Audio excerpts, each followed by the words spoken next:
اعوذ باللہ السمیع العلیم من الشیطان اللعین الرجیم بسم اللہ الرحمن الرحیم بہ نستعین وصلی اللہ علی سیدنا محمد وآل بیتہ الطاہرین اللہم صل علی محمد وآل محمد وعجل فرجہم۔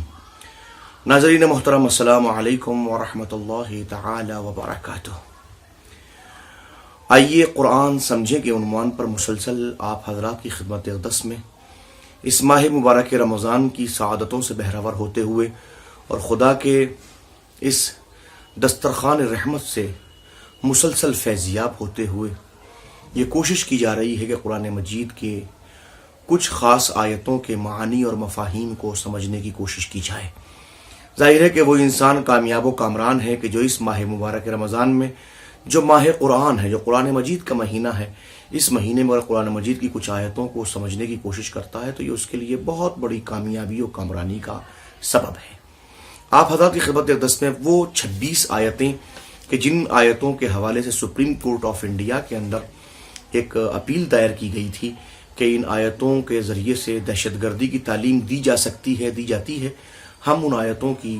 تفسیر پیش کرنے کی کوشش کر رہے ہیں کہ کہیں نہ کہیں سمجھنے والے انسان کہیں نہ کہیں ان مفاہیم کو نہیں سمجھ پاتے کہ جن مفاہیم کو سمجھنا ان کے لیے نہایت ضروری ہوتا ہے، اور نتیجتاً قرآن مجید کی وہ آیتیں جو ہدایت کے لیے آئی ہیں وہ ان کے لیے گمراہی کا سبب ہو جاتی ہیں، اور ان کے دماغ میں بات آ جاتی ہے کہ ان آیتوں سے دہشت گردی کی تعلیم دی جا سکتی ہے، حالانکہ اسلام مقام امن کے اوپر ہے، مقام تسلیم کے اوپر ہے۔ جو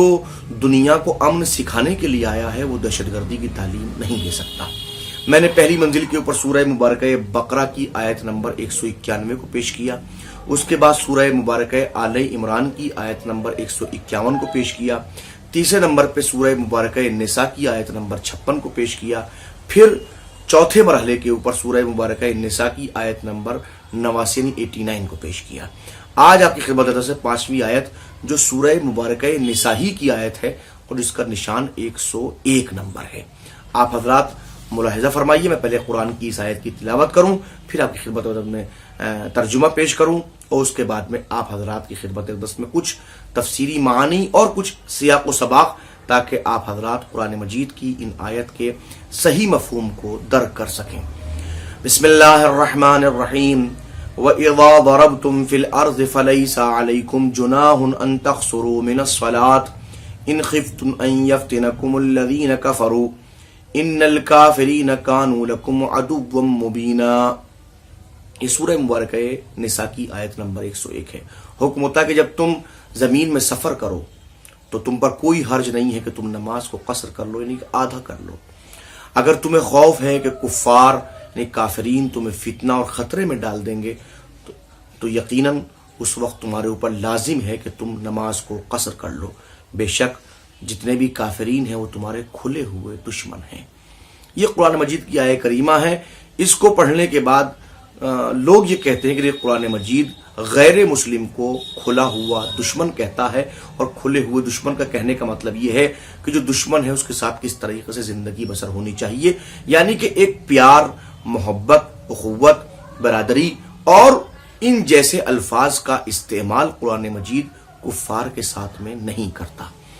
اگر آپ حضرات مسلسل میری گفتگو کو سماعت فرما رہے ہیں اور آپ مسلسل ویڈیوز کو دیکھ رہے ہیں تو پھر آج یہ کہنے میں کوئی مذائقہ نہیں ہے کہ قرآن مجید کی یہ آیت کریمہ بھی اپنے اندر ایک لفظ رکھے ہوئے ہے جس لفظ کو سمجھنے میں یہ سب کچھ پریشانی پیدا ہوتی ہے۔ وہ لفظ ہے کفر، کافر، کفار۔ کفر انکار کو کہتے ہیں، میں عرض کر چکا ہوں۔ کافر انکار کرنے والا، کفار اس کی جمع ہے، یعنی کہ وہ بہت سارے لوگ جو انکار کرنے والے ہوتے ہیں۔ میں نے خدمت میں عرض کیا تھا کہ اس کائنات کے اندر ہر انسان ایک وقت میں مسلم بھی ہے، ایک وقت میں کافر بھی ہے۔ مسلم کسی کے سامنے سر نیاز خم کرنے والا، کسی طاقت کے سامنے سر جھکانے والا، جو جس طاقت کے سامنے سر جھکائے وہ اس کا مسلم ہوتا ہے، اور جو اس طاقت کے سامنے سر نہ جھکائے، اس کی باتوں کو ایکسیپٹ نہ کرے، اس کو فالو نہ کرے، اس کے سامنے سر نیاز خم نہ کرے، وہ اس طاقت کا کافر ہوتا ہے۔ غور کیا آپ نے؟ اب ظاہر ہے کہ جو اللہ سبحانہ و تبارک و تعالیٰ کے احکام کو تسلیم کرتے ہیں وہ اللہ کے مسلمان کہلاتے ہیں، اور جو اللہ کے احکامات کو اور اللہ کی آیتوں کو اور اللہ کے فرمودات کو نہیں مانتے، انکار کرتے ہیں، وہ اللہ کے کافر کہلاتے ہیں۔ اب ظاہر ہے قرآن مجید اپنے ماننے والوں کو مسلمان کا نام دیتا ہے، اس لیے نام دیتا ہے کہ وہ اللہ کی بارگاہ میں اللہ کے احکامات کے سامنے سر نیاز خم کرتے ہیں، تو اپنے مخالفین کو کافر کا لفظ دیتا ہے۔ اب مسئلہ یہ ہے کہ جو لوگ، سامنے کی بات ہے کہ اگر کوئی اللہ کے احکام کو مانتا ہے، اس کے مقابلے جو اس کو نہیں مانتا، تو کہیں نہ کہیں بغض اور عداوت دونوں کے درمیان ضرور آئے گی۔ اب اسی بنیاد پر یہ کہا کہ جو ہمارے خالق ہونے کو نہیں مانتے، جو ہمارے رازق ہونے کو نہیں مانتے، جو ہمارے احکامات کو تسلیم نہیں کرتے، وہ تمہارے کب اچھے دوست ہو سکتے ہیں؟ وہ تمہارے دوست نہیں ہو سکتے، ناممکن ہے کہ وہ تمہارے دوست ہو سکے۔ قرآن مجید کی آیہ کریمہ جہاں ایک طرف حکم نماز کو بیان کر رہی ہے کہ اگر سفر کے عالم میں رہو تو اس وقت تم اپنی نماز کو قصر کر سکتے ہو، وہیں دوسری طرف یہ بیان کر رہی ہے کہ کفر اور ایمان آپس میں ایک دوسرے کے متضاد کیفیتوں کے رکھنے والے ہوتے ہیں، یعنی کہ ایک دوسرے میں تضاد پایا جاتا ہے۔ اگر ایک دوست ہے تو دوسرا دشمن ہے، دوسرا دشمن ہے تو پہلا دوست ہے۔ اس کیفیت کو قرآن مجید کی آیت کریمہ صاف صاف بیان کر رہی ہے، ایک بات۔ دوسری بات، قرآن مجید کی اس آیت کریمہ کے اندر عدوہ کا لفظ استعمال ہوا ہے، اعداء کا لفظ استعمال نہیں ہوا ہے۔ اعداء کا مطلب کفار کی تعداد بہت زیادہ ہونے کے باوجود وہ سب دشمنی میں چونکہ ایک ہوتے ہیں، لہٰذا قرآن مجید نے یہاں پر لفظ عدو کو استعمال کیا ہے، اعداء کو استعمال نہیں کیا۔ پھر چونکہ اہل ایمان اپنے ایمان میں قدیمی ہوتے ہیں، یہ اپنے بغض اور نفاق کی بنیاد پر اور اپنے انکار کی بنیاد پر کفر میں قدیمی ہوتے ہیں، لہذا کہا گیا کہ دشمنی نئی نہیں ہے، دشمنی بہت پرانی ہے۔ جب سے وہ مومن ہے اس وقت سے ان کی دشمنی ان سے ہے، جس وقت سے ان کا کفر ہے اس وقت سے ان کی دشمنی موجود۔ اب آپ حضرات کی توجہات کو اس طرف ملتفت کرانا چاہتا ہوں کہ اب تصور یہ ہو سکتا ہے، لوگ کہنے والے یہ کہتے ہیں کہ قرآن نے تمام غیر مسلم افراد کو دشمن کی فہرست میں رکھ دیا ہے، یعنی اب وہ سب کے سب دشمن ہیں، لہٰذا ان سے احراز کرنا ضروری ہے، ان کے ساتھ دشمنی ضروری ہے، ان کے ساتھ روگردانی ضروری ہے، حالانکہ ایسا نہیں ہے۔ اب میں خدمت میں پھر آپ کو ریکویسٹ کروں گا کہ اگر آپ نے آیت نمبر 101 کو پڑھا ہے تو برائے کرم تھوڑی سی محنت کرنے کے بعد آیت نمبر 102 کو بھی پڑھ لیجئے۔ آیت نمبر 102 کیا کہتی ہے؟ ملاحظہ فرمائیں گے۔ آیت نمبر 102 کیا کہتی ہے؟ ملاحظہ فرمائیں گے۔ وَإِذَا كُنْتَ فِيهِمْ، اے رسول اگر آپ ان کے درمیان میں ہیں، یعنی کہ آپ جہاد کے موقع لشکر اسلام کے درمیان موجود ہیں، فَأَقَمْتَ لَهُمُ الصَّلَاةَ، اور آپ نماز ان کے درمیان قائم کر رہے ہیں، نماز کے لیے آپ آمادہ ہیں، نماز پڑھا رہے ہیں، فَلْتَقُمْ طَائِفَةٌ مِّنْهُمْ مَعَكَ وَلْيَأْخُذُوا أَسْلِحَتَهُمْ، تو اے رسول چاہیے کہ ایک گروہ تمہارے ساتھ نماز کے لیے کھڑا ہو جائے اور وہ اپنا اسلحہ ساتھ رکھے، اپنا اسلحہ ساتھ رکھے۔ پس فَإِذَا سَجَدُوا فَلْيَكُونُوا مِنْ وَرَائِكُمْ، اگر کوئی سجدہ کرے، اور فَإِذَا سَجَدُوا فَلْيَكُونُوا مِنْ وَرَائِكُمْ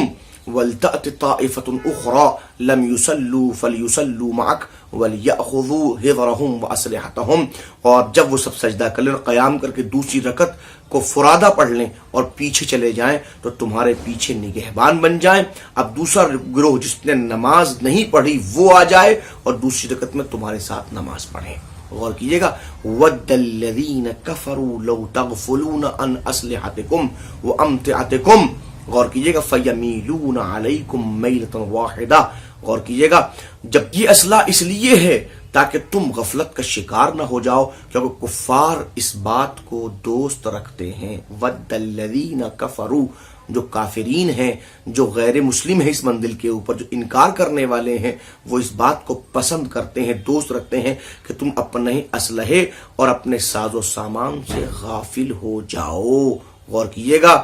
اور وہ تم پر اچانک حملہ کر دیں اور تمہارے اوپر کوئی گناہ نہیں ہے۔ وَلَا جُنَاحَ عَلَيْكُمْ إِن كَانَ بِكُمْ أَذًى مِّن مَطَرٍ، او کنتم مرضی ان تضعوا اسلحتکم، تم پہ کوئی حرج نہیں ہے کہ تم اپنے اسلحے کو زمین پر رکھ دو، لیکن ہر حالت میں احتیاط کے طور پر جنگ کے وسائل کو اپنے ساتھ ہمیشہ ساتھ میں رکھو۔ غور کیجئے گا، وَخُذُوا حِذْرَكُمْ إِنَّ اللَّهَ أَعَدَّ لِلْكَافِرِينَ عَذَابًا مُهِينًا، یقین خدا نے کافروں کے لیے رسوا کرنے والا عذاب رکھا ہے۔ اب ایک طرف اس پہلی والی آیت کے اندر ذکر تھا کہ نماز کو کس وقت قصر کرنا ہے، اور اس کے ساتھ میں کافروں کو دشمن بیان کیا گیا۔ اس آیہ کریمہ کے اندر یہ بیان کیا گیا کہ نماز پڑھو تو اپنا اسلحہ کیسے رکھو، جنگ کے عالم میں ہو تو کیا ہو، اور کافر وہاں کیا کر رہے ہیں۔ اس کا مطلب یہاں ہر کافر مراد نہیں ہے،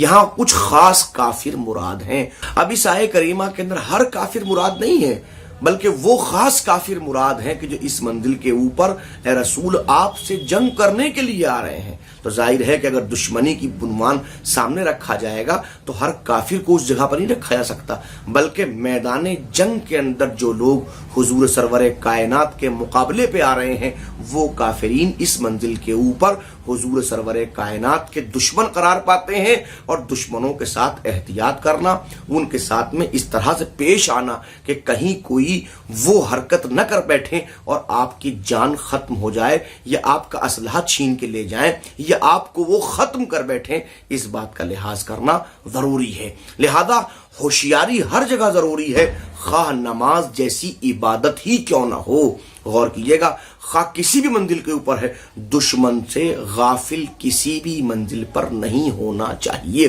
یہ مسلمانوں کو جہاں ایک طرف آداب بتائے جا رہے ہیں، وہاں یہ بھی بتایا جا رہا ہے کہ دشمن کون ہے اور دشمنی کی وجہ کیا ہے، اور اگر دشمن وہ ہے تو وہ کس کس حد تک دشمن ہو سکتا ہے۔ اگر وہ تمہیں جنگ کے لیے آمادہ نہیں کرتا، تمہارے اوپر جنگ مسلط نہیں کرتا، تمہارے ساتھ ظلم نہیں کرتا، اور وہ اپنے دین کے ساتھ خوش رہتا ہے، تو خبردار تم بھی اس منزل کے اوپر اس کے ساتھ میں کوئی برا کام انجام نہ دینا، نہ اس کے ساتھ میں جنگ کرنا، بلکہ اس کے ساتھ میں اچھی طرح زندگی بسر کرنا، یہ تمہارا کام ہے۔ اس منزل کے اوپر صراحتاً اس بات کو واضح کر دیا گیا ہے۔ اب اگر کوئی انسان یہ کہے کہ اس آیہ کریمہ کے اندر یہ جملہ در حقیقت تمام غیر مسلموں کے لیے ہے، معاف کیجئے گا، وہ انسان وہ ہے جو عقل سے کام نہیں لے رہا ہے، اور انسان اور جانوروں کے درمیان اگر کوئی چیز تمیز کے لائق ہے تو وہ عقل ہی ہے۔ یہ عقل ہے جو انسان کو انسان بناتی ہے۔ تو خدا کے لیے قرآن مجید کی آیتوں میں غور و فکر کیجئے اور اس کے بعد نتیجہ نکالنے کی کوشش کیجئے۔ آخر میں آپ تمام لوگوں کی خدمت اقدس میں التماس کروں گا کہ ہمارے یوٹیوب چینل کو جو، اور اس کا ایڈریس ڈسکرپشن میں موجود ہے، اور ہمارے فیس بک کے آفیشیل پیج کو جو جس کا ایڈریس بھی موجود ہے، آپ حضرات لائک کیجئے، سبسکرائب کیجئے، اور تمام دوستوں تک ہمارے پیغامات کو پہنچائیے تاکہ قرآن کو سمجھنے میں اور سمجھانے میں آسانی ہو سکے۔ والسلام علیکم ورحمۃ اللہ وبرکاتہ۔